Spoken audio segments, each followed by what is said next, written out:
పాడి కౌశిక్ రెడ్డి అరికిపూడి గాంధీని ఆంధ్రోడు అన్న వ్యాఖ్యలకు నవ్వొస్తోందని కాంగ్రెస్ నేత అద్దంకి దయాకర్ అన్నారు. 10 ఏళ్లు గాంధీ బీఆర్ఎస్లో ఉన్నప్పుడు ఎందుకు అనలేదని ప్రశ్నించారు. కౌశిక్ వ్యాఖ్యలపై కేసీఆర్ స్పందించాలన్నారు. లేకపోతే ఆయన కౌశిక్తో మాట్లాడించారని అనుకుంటారని తెలిపారు. ఒకవైపు కేటీఆర్ హరీష్ రావు కొట్టుకుంటుంటే మరోవైపు కౌశిక్ చిల్లర రాజకీయాలు చేస్తున్నారని దయాకర్ విమర్శించారు. ఈ సందర్భంలో కేసీఆర్ ఇగ వెళ్తాడు వచ్చే వీరుడు వచ్చే పూలు వచ్చే రాజు వచ్చే అని కూడా చెప్తా ఉన్నారు కొంతమంది. ఈ విషయంలో స్పందించు కేసీఆర్.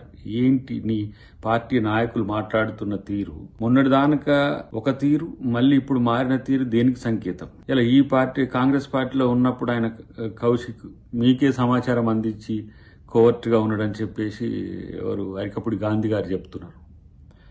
అట్లా కోవర్ట్గా మార్చుకొని వాళ్ళని తీసుకొని మళ్ళీ వాళ్ళతోనే కొత్తగా ఏదైనా ప్రయోగం చేస్తున్నావా? అసలు ఈ విషయంలో కేసీఆర్ స్పందించకపోతే నిజంగా ఆయనే కేసీఆరే ఇదంతటికి కారణం అని చెప్పాల్సిన పరిస్థితి వస్తుంది. దీన్ని ఖండించాలి.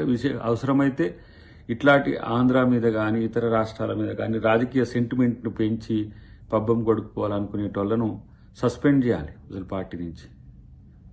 వాళ్ళ పార్టీ నాయకులు అసలు బీఆర్ఎస్లో ఉండే ఎవరైతే రంగారెడ్డి హైదరాబాద్ ప్రాంతాల్లో ఉండే నాయకులు కూడా దీని మీద ఆలోచించండి. ఇది ఎంత మేరకు మీకు రాజకీయంగా ఉపయోగపడుతుందో. కేవలం మా రేవంత్ రెడ్డి గారిని కాంగ్రెస్ పార్టీని విమర్శించడానికి ఇలా ఆయన ఏం చేసిండు? గాజులు చీర పంచి పంపిస్తున్నాడు అంటే ఆడవాళ్ళని అవమానించడం.